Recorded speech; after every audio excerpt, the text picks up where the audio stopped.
Qué hermoso son esos momentos en el Espíritu Santo.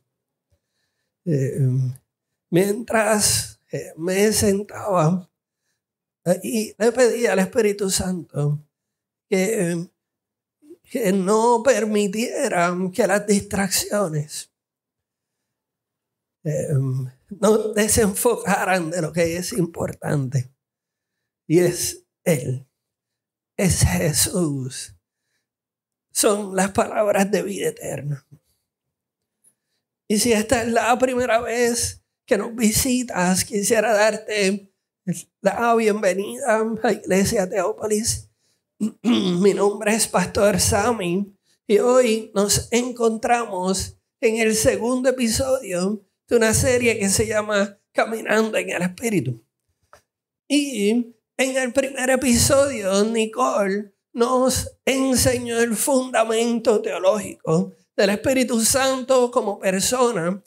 Y en este mensaje estaremos viendo de cerca el modelo de dependencia y sujeción que Jesús nos dejó como guía para relacionarnos con el Espíritu Santo. Esta es una serie que se va a estar extendiendo hasta finales de junio. Es bastante claro que el Espíritu Santo nos está llamando para que nosotros prestemos más atención, seamos más intencionales en relacionarnos con Él como persona. Y para quienes estuvieron acompañándonos en la cumbre ministerial de Evangelium, escuchamos de las palabras de la boca de nuestro superintendente, el reverendo Javier Gómez, decir que su oración era que más pastores, más creyentes, más iglesias en Puerto Rico aprendiéramos a caminar en el Espíritu. Y yo dije, confirmación, vamos por esa dirección. Estaremos viendo varias porciones bíblicas, pero sacaremos las herramientas prácticas para caminar en el Espíritu en la porción bíblica que se encuentra en Lucas capítulo 4, versos 1 al 13. Y me gustaría que nos pusiéramos en pie para leer la porción bíblica de hoy.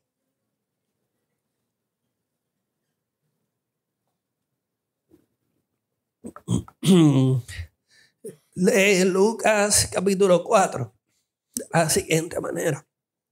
Jesús, lleno del Espíritu Santo, volvió del Jordán y fue llevado por ese mismo Espíritu Santo al desierto.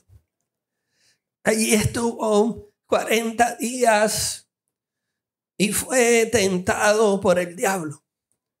No comió nada por esos días, pasados los cuales tuvo hambre. Si eres el Hijo de Dios, propuso el diablo, ordénale a esta piedra que se convierta en pan. Jesús respondió, escrito está, no solo de pan vive el hombre. Entonces el diablo lo llevó a un lugar alto y le mostró en un instante todos los reinos del mundo.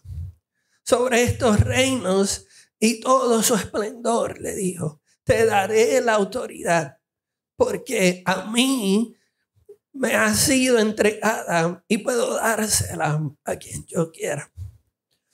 Así que si me adoras, todo será tuyo. Jesús contestó, escrito está, adora al Señor tu Dios y sírvele solamente a Él. Luego el diablo lo llevó a Jerusalén e hizo que se pusiera de pie sobre la parte más alta del templo y le dijo, si eres el Hijo de Dios, tírate abajo desde aquí. Pues escrito está, ordenará que sus ángeles te protejan con sumo cuidado. En sus manos te sostendrán para que no tropieces con piedra alguna. Está dicho, no pongas a prueba al Señor tu Dios, respondió Jesús. Así que el diablo, habiendo agotado todo el recurso de la tentación, lo dejó hasta otra oportunidad. Oremos juntos.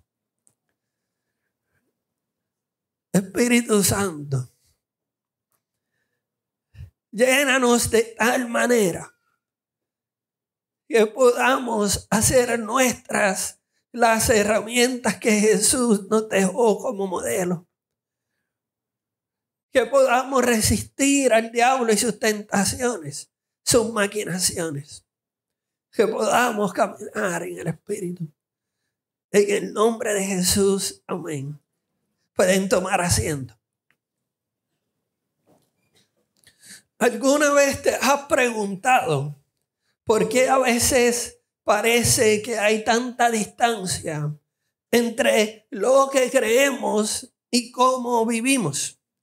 Si ustedes no se lo han preguntado, yo me lo pregunto acerca de mi vida específicamente, constantemente. Recuerdo como una y otra vez le he prometido a mi esposa Nicole poner la ropa y mis zapatos en su lugar. Esta vez sí lo haré.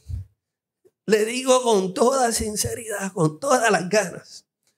Prometo recoger después de mis actividades y no dejar el lavamanos sucio después que me afeito. Y creo que mis promesas suelen durar unas 3 horas.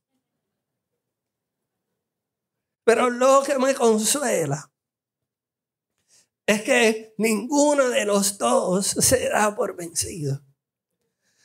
Yo sigo intentando y fallando, pero volviendo a intentar. Y Nicole con una paciencia que refleja la gracia divina. Sigue recordándomelo con amor y acepta mis intentos fallidos como evidencia de que genuinamente estoy tratando. En cierto modo, es un pequeño reflejo de nuestra relación con Dios. Él ve más allá de nuestros fracasos repetidos y valora la sinceridad de nuestro corazón que sigue volviendo a intentarlo. ¿Y por qué quiero comenzar con eso? Porque caminar en el Espíritu no se trata de que tratemos más fuerte. No implica que deseemos con intensidad caminar en el Espíritu, sino que hay una intencionalidad detrás de caminar en el Espíritu. De la misma manera, para muchos de nosotros, por no decir todos, existe una verdad incómoda que debemos enfrentar, y es la siguiente: que muchas veces existe una brecha muy extensa entre nuestra teología, lo que creemos, lo que pensamos, y nuestra realidad, que es el testigo más honesto de nuestra vida espiritual. Y si somos sinceramente honestos, tendríamos que admitir que nuestras vidas se mueven entre el péndulo, entre caminar en el Espíritu y dejarnos guiar por los impulsos de la carne. Un día nos encontramos en sintonía tal con Dios, identificando su voz con claridad y sometiendo nuestros deseos y nuestras decisiones a su dirección, y lo hacemos con gozo. Y al siguiente, parecemos ser marionetas de nuestras emociones y nuestros deseos e inclinaciones pecaminosas. Como si alguien más estuviera jalando los hilos de nuestras decisiones, de nuestra vida. El apóstol Pablo conocía muy bien esta tensión en la que se vive cuando genuinamente nos disponemos a caminar en el Espíritu. En su carta a los creyentes en Roma les dice, en Romanos 7, verso 15, les escribe lo siguiente: realmente no me entiendo a mí mismo, porque quiero hacer lo que es correcto, pero no lo hago. En cambio, hago lo que odio. Creo que todos podríamos identificarnos con esta tensión que Pablo expresa en su carta a los romanos. De hecho, las estadísticas recientes apuntan a que esa tensión que tú y yo vivimos es la tensión que se vive en la iglesia con letra mayúscula. Permítanme compartirles algunas estadísticas que sinceramente me inquietan profundamente. En el 2024, escuche bien estas estadísticas, en el 2024, el 54% de los cristianos practicantes en Estados Unidos admiten que ven pornografía regularmente. El 54%. Y eso ese 54% está compuesto por un 75% de los hombres cristianos y el 40% de las mujeres cristianas. Las tasas de divorcio entre los cristianos rondan entre 20 a 25%. Y aunque está por debajo, son muy comparables con la del mundo secular.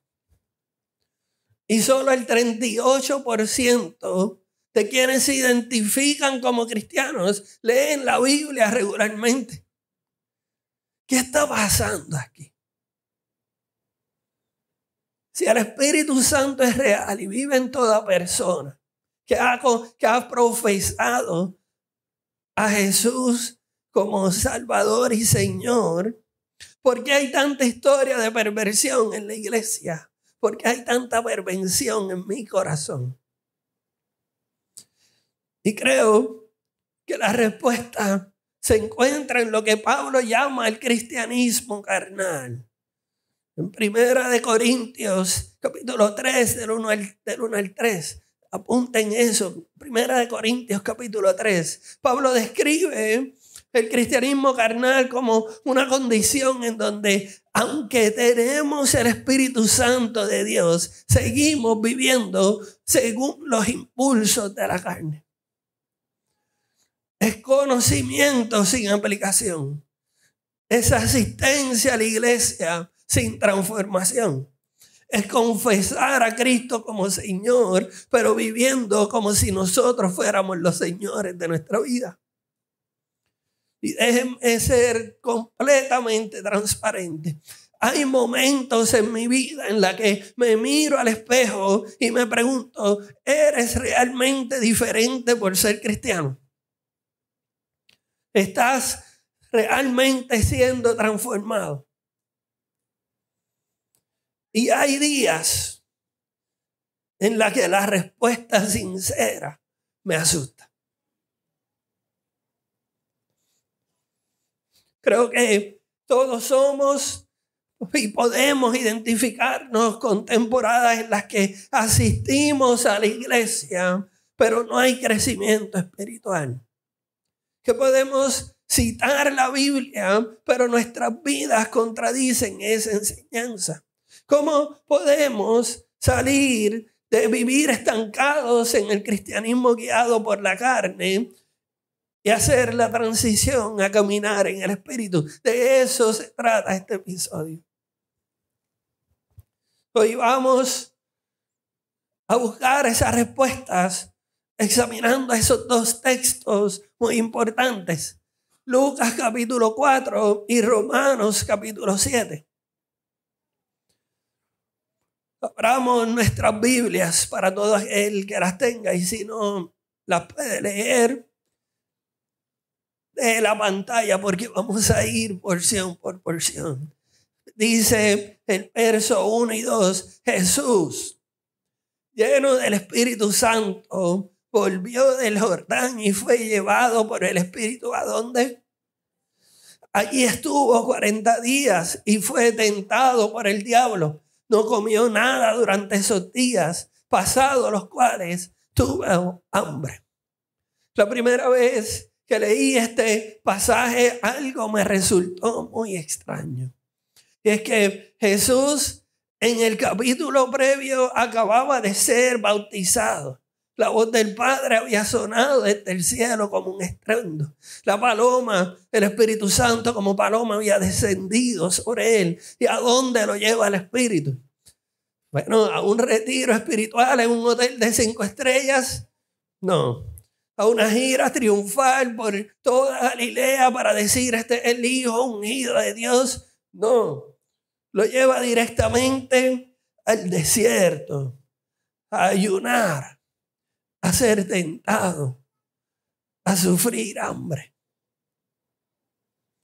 Y esto nos demuestra una verdad muy importante cuando se trata de disponernos para caminar en el Espíritu. Y aquí podemos encontrar la primera herramienta del mensaje. Anótalo porque esto va a contestar la oración de muchos de nosotros que llevamos tiempo diciéndole, ¿por qué Dios? ¿Por qué esto que está pasando? ¿Por qué? Y esta es la primera herramienta. El Espíritu que nos llena es el mismo que nos lleva hasta el desierto. El Espíritu que nos llena es el mismo que tiene la soberanía de llevarnos hasta el desierto. No te engañes pensando que la plenitud del Espíritu trae solo comodidad. Todo va a ser bien nice, vas a sentir una paz brutal, todas las piezas van a caer en el lado del rompecabezas, tú no vas a tener que mover nada. El Espíritu Santo, lo primero que hace es que nos prepara para un combate espiritual. Jesús, escuchen esto, Jesús no estaba en el desierto por estar vacío, sino por estar precisamente lleno del Espíritu Santo. Y el desierto no es cualquier lugar. Hay muchas conexiones teológicamente profundas con ese lugar físico donde Jesús estaba pisando. Eran pastizales deshabitados al sureste de Jerusalén. Un escenario que parece tener un propósito especial en la narrativa divina de Dios. Es fascinante, por lo menos para mí lo es, observar la conexión entre 3 momentos cruciales que se dan en ese mismo espacio donde Jesús fue tentado. En este mismo desierto, donde Jesús fue probado en preparación para su ministerio, Israel estuvo vagando por 40 años, aprendiendo a depender completamente de la provisión sobrenatural de Dios. Maná del cielo, agua saliendo de las rocas, dirección por una columna de humo y de fuego y una nube. Pero no se queda ahí. Además de eso, fue el lugar donde Juan el Bautista pasó años de soledad, alimentándose de langostas, de grillos, no de langostas como la de joyudas, langostas así, y miel silvestre, forjándose en austeridad antes de cumplir con su llamado profético de anunciar al Salvador del mundo. ¿Ustedes creen que es coincidencia? Yo no lo creo. Yo creo que ese territorio desolado parece ser el campo de entrenamiento divino, el lugar donde Dios prepara a quienes llevarán su mensaje más importante. El desierto nos despoja nos purifica, nos concentra, elimina las distracciones y nos confronta con lo esencial, con lo que verdaderamente necesitamos, no solamente con lo que queremos. Nos deja cara a cara con nuestra vulnerabilidad y con la provisión de Dios sobrenatural. Ahí es donde comenzamos a ver a Dios por lo grande y majestuoso que verdaderamente es. No por las bendiciones con fecha de expiración que nos da. En el calor y la sed del desierto, Israel y Juan y Jesús encontraron lo mismo. Que cuando todo lo familiar, cuando todo lo material se desvanece, Dios se revela como más que suficiente. Y aquí está la clave que quiero que captemos hoy, que hagamos nuestra. Y es que los desiertos en nuestra vida existen para intensificar nuestra dependencia del Espíritu. Para eso es que existen. ¿Reconocen esto en sus propias vidas? Muchos de nosotros llegamos a la iglesia en medio de estos desiertos personales. Una crisis matrimonial, un diagnóstico médico devastador, la pérdida de un trabajo. Y en esos momentos buscamos a Dios desesperadamente. Pero una vez que ese desierto termina o las cosas se estabilizan, ¿qué sucede? Muchos de nosotros olvidamos lo mucho que dependimos de Dios en aquella temporada. Y regresamos a nuestra vida ordinaria donde no nos sujetamos a nadie. Y donde nosotros somos los que mandamos. Ni siquiera nos sujetamos a Dios mismo. Y esta serie es posible que nos inspire a hacer oraciones peligrosas.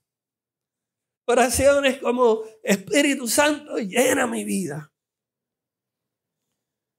Y si ese es tu caso, si has estado pidiéndole al Espíritu Santo que te llene, te has estado buscando relacionarte de manera íntima y personal con el Espíritu Santo, no te sorprendas si esa relación personal con el Espíritu Santo te lleve hasta un desierto o te haya llevado hasta un desierto. Y en lugar de que nuestras oraciones suenen como preguntas: ¿hasta cuándo vas a permitir que continúe este desierto en mi vida, Dios? Nuestras oraciones deben transformarse a: ¿cómo permito que mis desiertos intensifiquen mi dependencia de Dios? ¿Por qué? Porque los desiertos son lugares en donde nuestros recursos materiales se prueban insuficientes.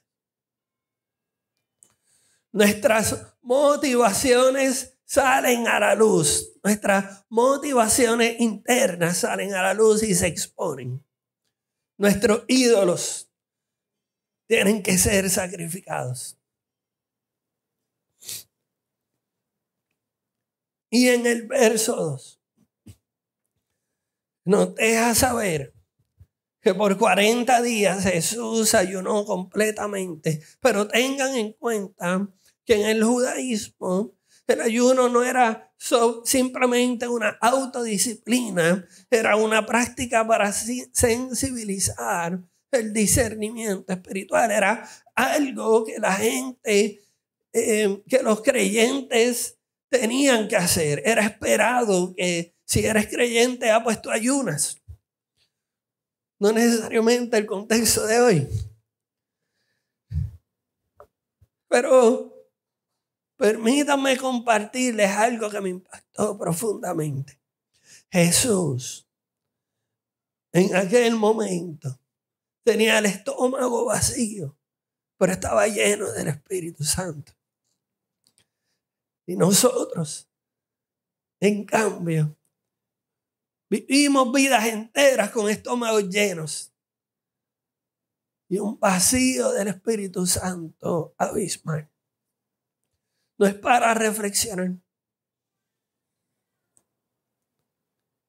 Seguimos leyendo en Lucas 4, del 3 al 4, donde entonces Satanás comienza a tentarlo de manera directa y le dice: si eres el Hijo de Dios, propuso el diablo, ordénale a esta piedra que se convierta en pan.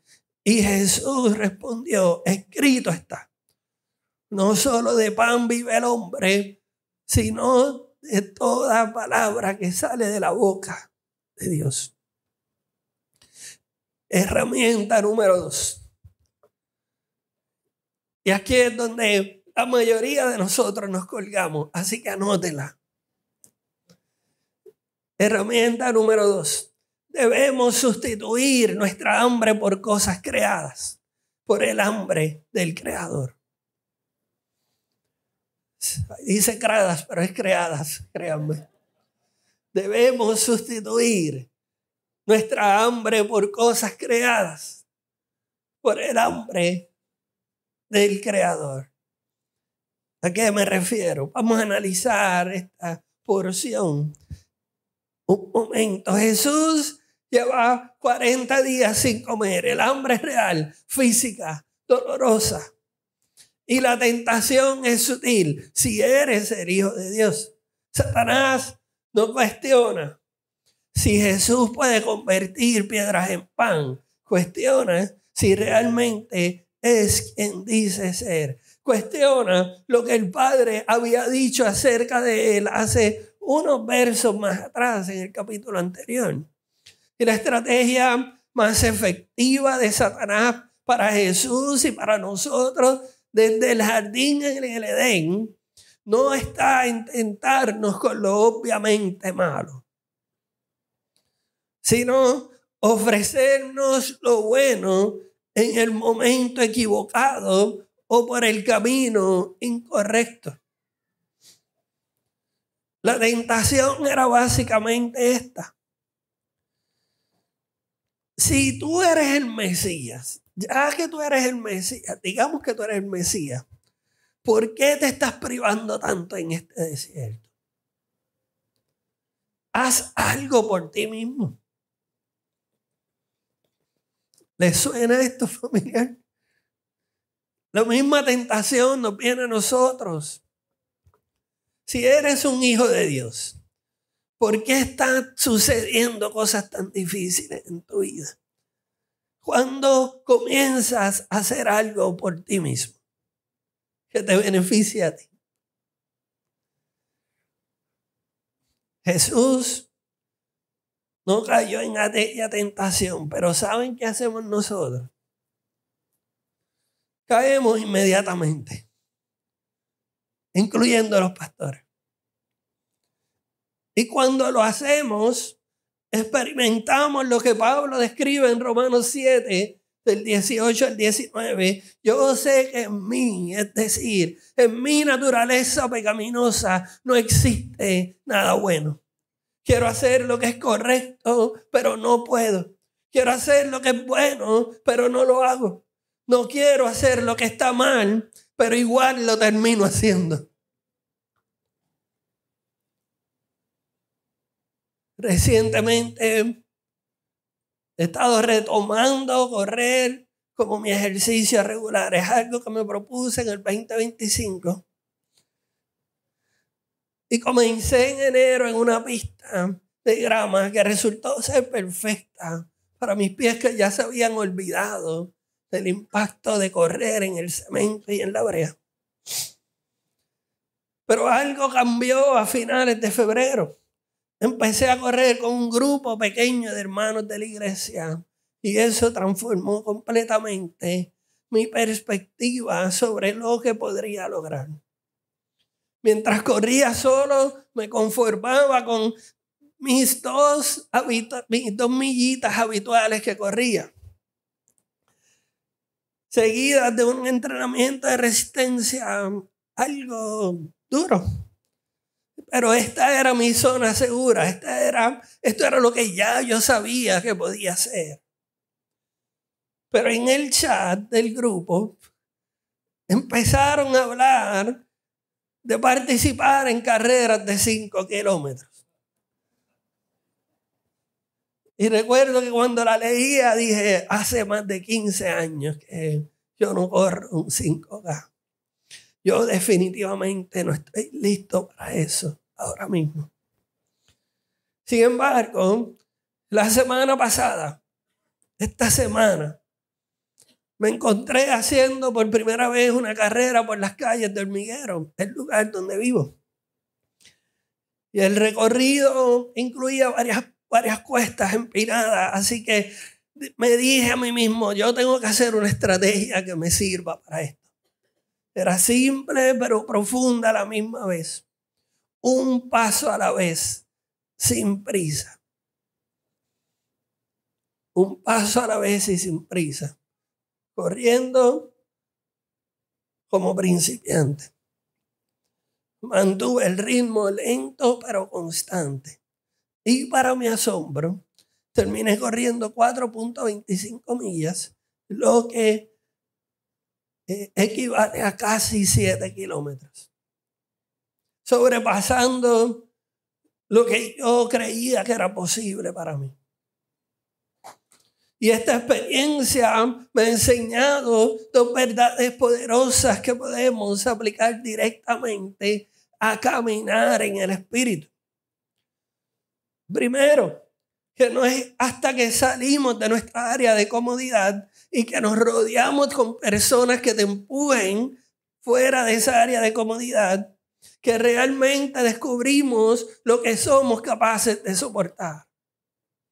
Las limitaciones que a veces nos restringen son frecuentemente aquellas que nosotros mismos nos hemos impuesto. Segundo, no se crean que corrí 7 kilómetros y estaba fresco. La intensidad del cansancio es real. No lo minimizo. Hay un momento en la carrera en la que tu cerebro empieza a jugarte, a hacerte propuestas. Ya corriste bien, ya, hasta aquí. Corre un poquito más y te vas a empezar a morir. Eso es lo que te dice el cerebro. Pero en ese momento tenemos que recordar que Dios no nos llama a completar la carrera de un cantazo. No necesitas completar toda la carrera de una sola vez. Solo necesitas dar el próximo paso. Y luego el siguiente. Y luego el siguiente. Y luego el siguiente. La felicidad, la fidelidad no se mide en kilómetros, sino en pasos consistentes de obediencia. Pasos firmes, lentos, consistentes. Y muchos de nosotros nos encontramos ahí. Permitiendo que la intensidad y la urgencia de las necesidades reales y justificables nos paralicen de obedecer, de poner en práctica las enseñanzas de Jesús. Cuando lo que Dios simplemente nos está diciendo es, da el próximo paso de obediencia que ya yo te puse en el corazón. Yo no estoy pidiendo que te ganes el mundo entero. Yo no estoy pidiendo que hagas algo sumamente asombroso. Ya tú sabes cuál es el próximo paso de obediencia. Y en mi propia experiencia me he enfrentado a necesidades reales, intensas, como económicas. El miedo a descarrilar lo que me ha costado mucho trabajo y sacrificio. Y a veces mi pobre disponibilidad a poner en práctica las enseñanzas de Jesús es el temor a fallar después de haberme comprometido. Es el temor a fallar otra vez. A volver a repetirme, ves que esto no es para ti. Pero he aprendido al mismo tiempo que caminar en el Espíritu no se trata de correr a un paso impresionante que la gente diga, wow. Que deje boquiabiertos a las personas, sino de dar un paso de obediencia a la vez. Y después el próximo. Y después el próximo. Y después el próximo.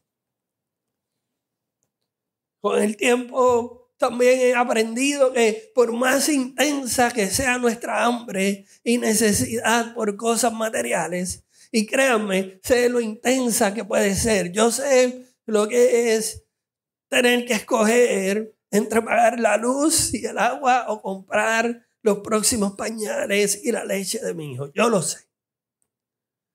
Yo sé lo que es aguantar para saltar la deuda del agua y llegar a tu casa y que te corten la luz porque no la pagaste a tiempo. Yo sé lo que es eso.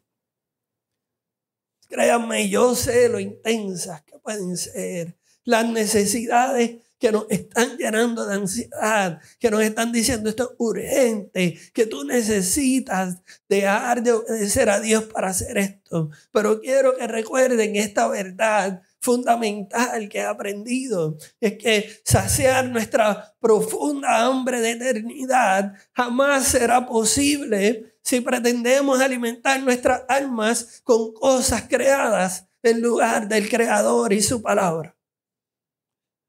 Las piedras, mis hermanos, por más que las transformemos, nunca nutrirán lo que solo el pan de vida puede satisfacer. Los trabajos, el dinero, la fama, el éxito, la familia, las amistades, la diversión, el entretenimiento, la salud, el ejercicio, la justicia social, la educación, el conocimiento, todos son piedras comparadas con el pan de vida eterna. Continuemos con los próximos versos. Entonces el diablo, habiendo fallado esa primera tentación superficial, se va para un poco más profundo. Entonces el diablo lo lleva a un lugar alto y le muestra en un instante todos los reinos del mundo. Sobre estos reinos y todo su esplendor le dijo, te daré la autoridad porque a mí se me ha sido entregada y puedo dársela a quien yo quiera. Así que si me adoras, todo será tuyo. Y Jesús contestó, escrito está, adora al Señor tu Dios y sírvele solamente a Él. Hay un detalle original en el texto, hay un detalle en el texto original que siempre me ha llamado la atención, y es que Satanás le mostró en un momento todos los reinos. La palabra griega dice más específicamente en un instante todos los reinos. Algunos comentaristas sugieren que esa segunda tentación de Jesús debió haber ocurrido en la mente de Jesús. ¿Por qué? Porque no existía una montaña tan alta en ese momento desde donde se pudieran ver todos los reinos de aquel lugar. Cuando Satanás no logra tentarnos para que caigamos con cosas materiales, cambia su estrategia y se va a nuestra mente. Y lo más importante en esa batalla ya no son sustituir hambres, sino identificar mentiras. Vamos a identificar las mentiras que Satanás les quiso vender a Jesús. Satanás dice, a mí se me ha sido entregada. Eso es falso. Él no es dueño, sino un usurpador. Él trata de robar, él trata de matar, él trata de destruir. A él no se le ha entregado nada. Y cuando dice a quien quiero la doy, también es falso. Otra mentira. Satanás solo puede hacer lo que Dios le permite que haga. Y esta es la tentación del atajo. Del poder y la gloria sin el sacrificio. Del éxito inmediato sin el proceso doloroso.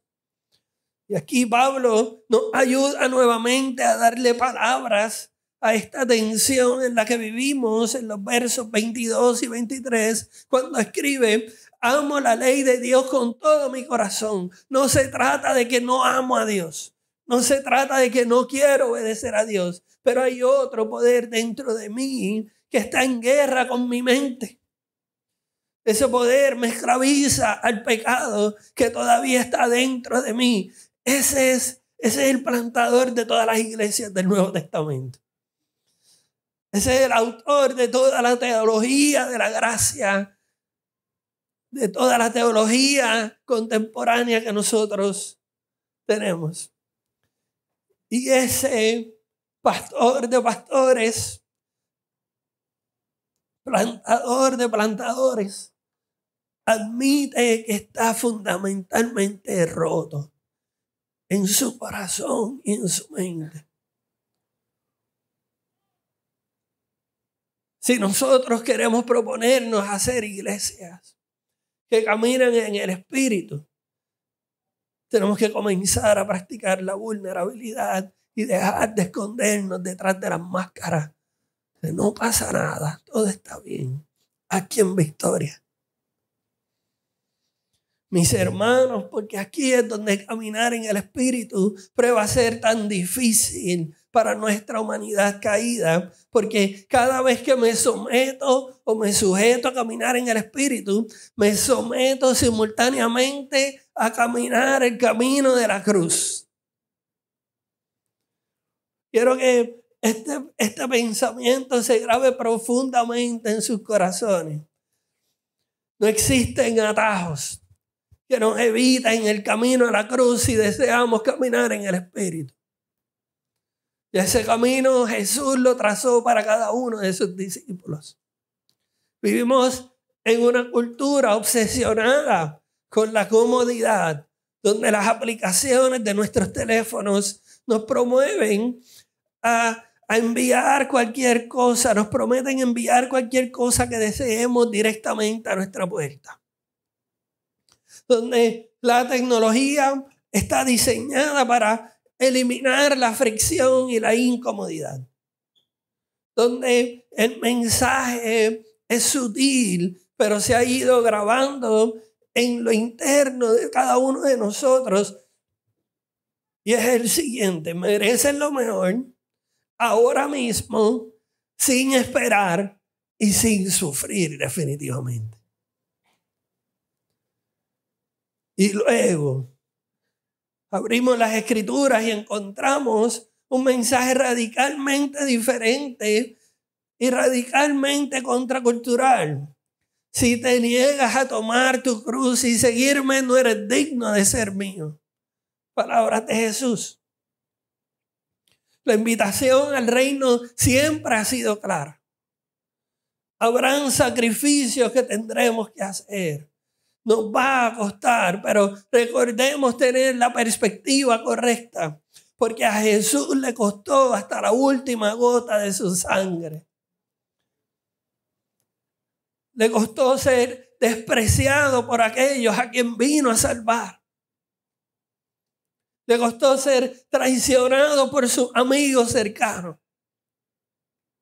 Le costó humillación pública, el sufrimiento físico indescriptible con el que nunca nos vamos a poder identificar. Y finalmente la separación de su padre mientras gritaba, mientras gemía: Padre, ¿por qué me abandonas? Y frente a ese sacrificio incomparable, ¿qué se nos está pidiendo? que sacrifiquemos nuestro orgullo, que sacrifiquemos nuestras preferencias, que acuchillemos a nuestros ídolos, que renunciemos a nuestra obsesión con lo inmediato por el gozo eterno que nos espera. Que cambiemos el placer momentario por la paz que dura para siempre.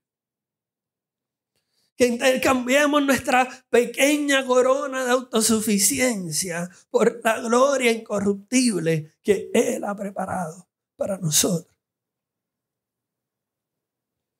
No es un mal intercambio si lo venimos a ver. De hecho, es el mejor intercambio que existe en la historia.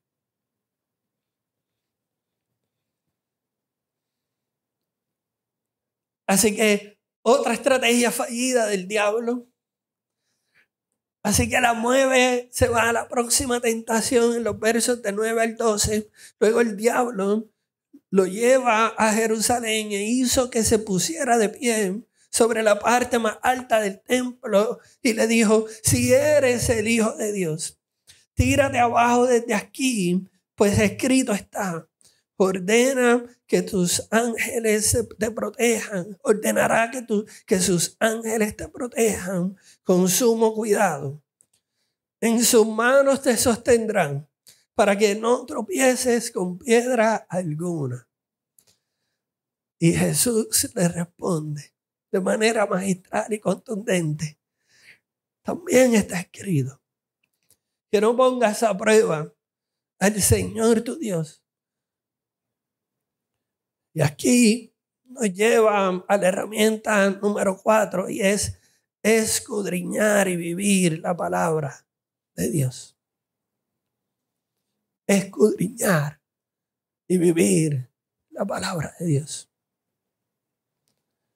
Aquí vemos algo fascinante y es que Satanás también usa la Biblia.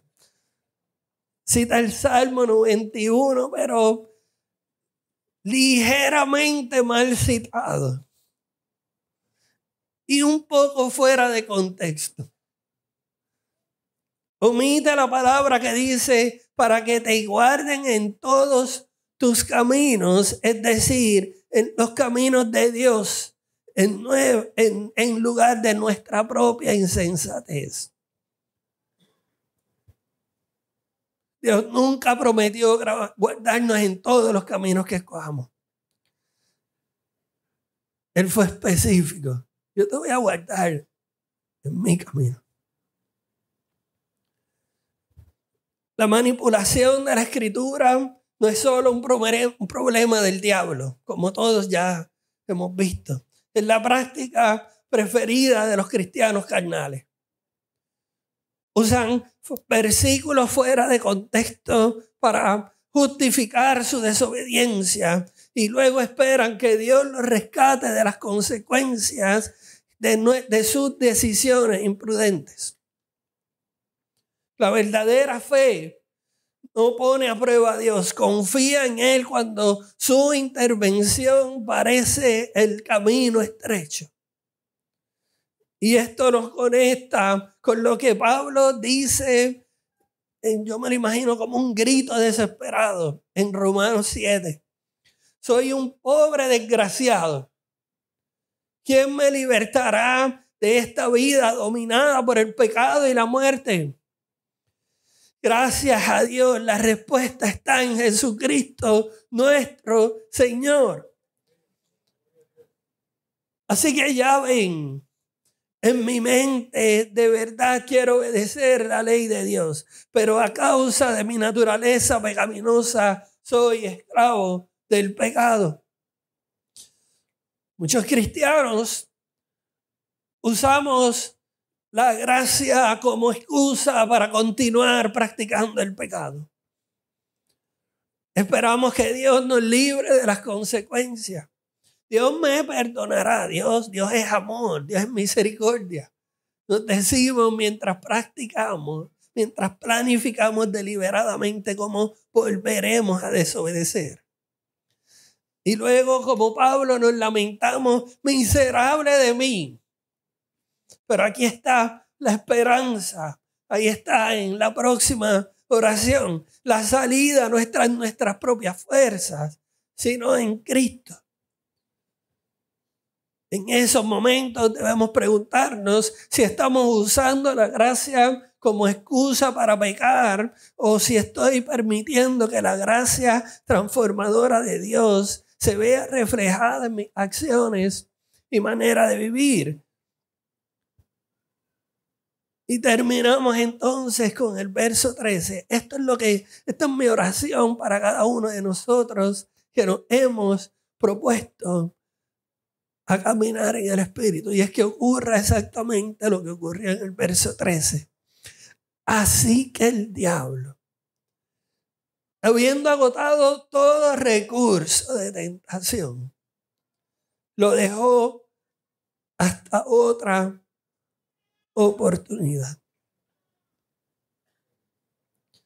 Y esta es la última herramienta. Caminar en el Espíritu requiere dependencia diaria. Porque la frase por un tiempo es quizás la más inquietante de ese relato. La batalla contra la tentación no se gana de una vez y por todas. La resistencia ocasional produce solamente victorias temporales.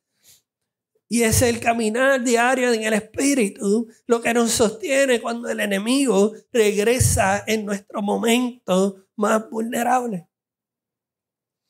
Satanás no es estúpido, mi gente. Él es malo, pero no es estúpido. Él no va a poner continuamente sus recursos limitados en una batalla ineficaz. Con el tiempo he aprendido que si quieres que Satanás te deje en paz, debes someterte al diablo, debes someterte a Dios, resistir al diablo continuamente. Debes someterte a Dios y resistir al diablo. Y eso está escrito en Santiago 4:7. Así que humíllense. La Nueva Traducción Viviente.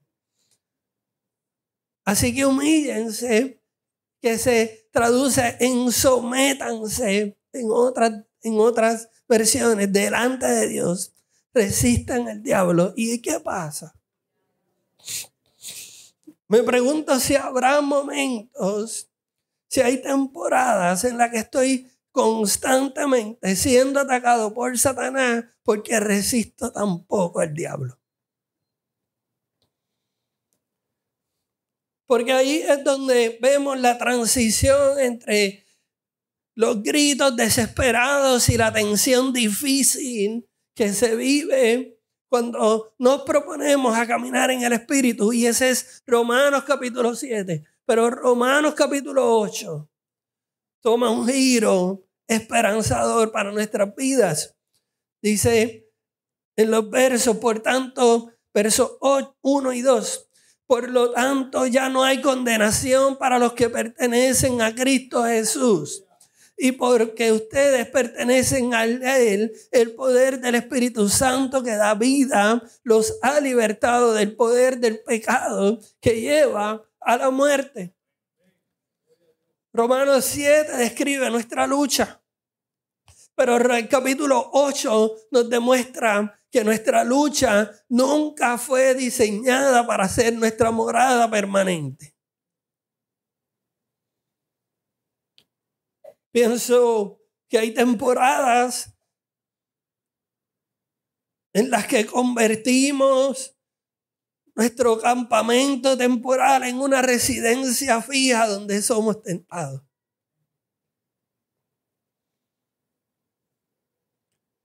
Esa residencia que justifica la derrota ante la prueba como algo normal en la vida del creyente. Pero el Espíritu que llevó a Jesús al desierto y lo sostuvo en la victoria ante las tentaciones es el mismo que vive en ti y en mí. La pregunta no es si tienes el poder para vencer, sino si estás dispuesto a depender completamente del Espíritu que ya nos hace vencedores. Lo que me lleva a preguntar es, ¿he convertido Romanos 7 en mi residencia permanente o estoy avanzando hacia la libertad de Romanos 8? Por eso quiero cerrar con la cita central final del mensaje. Y es la siguiente. Para aquellos que llevan tiempo ya caminando por el desierto y están locos por salir. Me quiero unir a su desesperación. Pero quiero que escuchen esta cita central. El desierto no es el final del camino. Es donde aprendemos que nuestra mayor fortaleza no está en resistir la tentación, sino rendirnos completamente al Espíritu que mora en nosotros. El desierto no está hecho para probar si tú puedes vencer la tentación o no. Está hecho para probar que necesitas depender del Espíritu Santo en donde sea que te encuentres.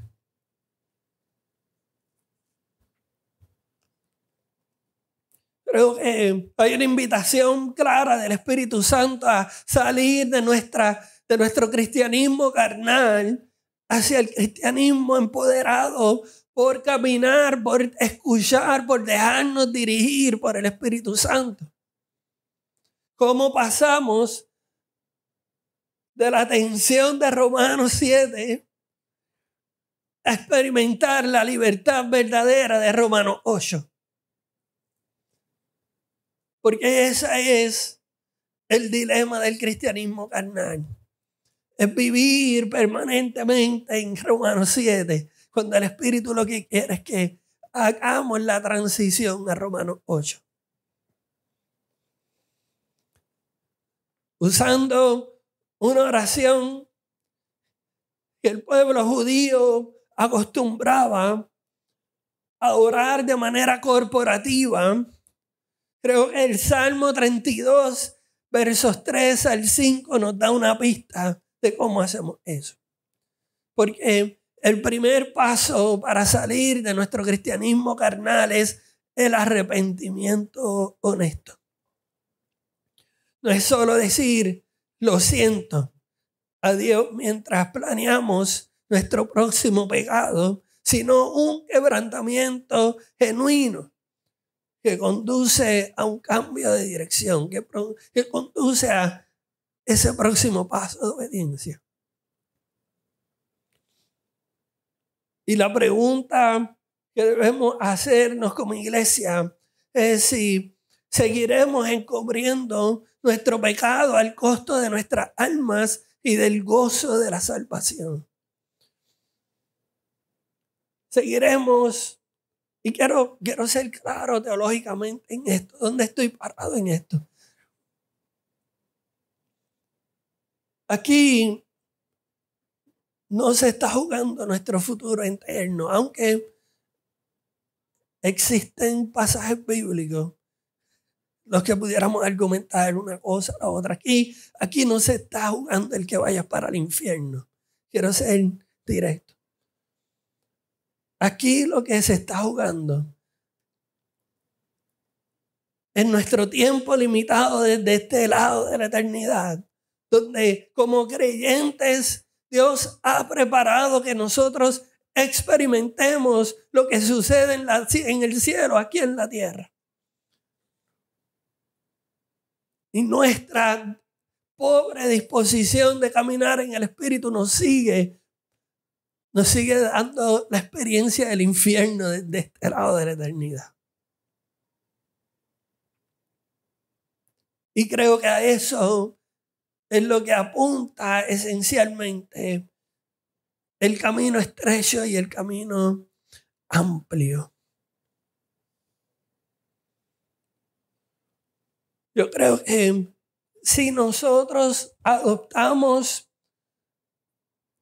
las prácticas espirituales de confesar nuestras transgresiones, comenzaremos a experimentar el poder transformador del Espíritu que nos llena de gracia, que dice, en tu debilidad mi poder se perfecciona. La invitación de hoy no es a esforzarnos más a caminar en el Espíritu, sino a rendirnos más. No es a trabajar para Dios, sino permitirle a que Dios trabaje en nosotros. No es a visitar al Espíritu, sino a hacer moradas permanentes donde el Espíritu transformador de Dios habita y hace su obra más poderosa en nuestro mundo interior. Es a ser habitados y guiados por el Espíritu Santo. Es avanzar confiadamente de Romanos 7 a Romanos 8. Y la pregunta será, ¿aceptarás esa invitación? Si es, recuerden que son oraciones peligrosas las que estaremos haciendo en esta serie. Pero si es lo que el Espíritu Santo está poniendo en tu corazón, me gustaría que apaguemos las luces y tengamos un momento para responder al Espíritu Santo usando el Salmo 32, del 3 al 5, como guía. Yo apago las luces porque no quiero que te distraigas con más nada. Lo que quiero es que esta conversación sea contigo y con tu Padre Celestial. Y que el Espíritu Santo te sirva de puente transformador. Haz tuya estas palabras. Mientras me negué a confesar mi pecado, mi cuerpo se consumió y gemía todo el día. Espíritu Santo, tú sabes que ahí es donde estamos muchos de nosotros. Examínanos. Convéncenos de pecado. Y danos la valentía para confesarlos. Día y noche, tu mano de disciplina pesaba sobre mí.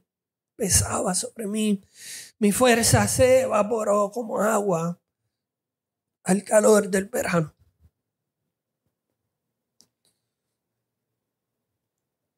Hay muchos de nosotros que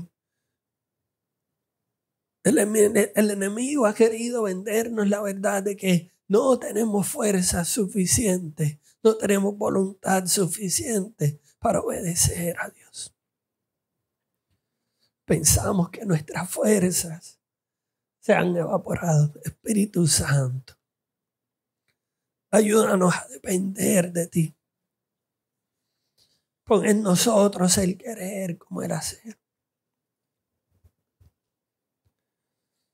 Finalmente te confesé todos mis pecados y ya no intenté ocultar mi culpa. Me dije, le confesaré mis rebeliones al Señor. Y tú me perdonaste.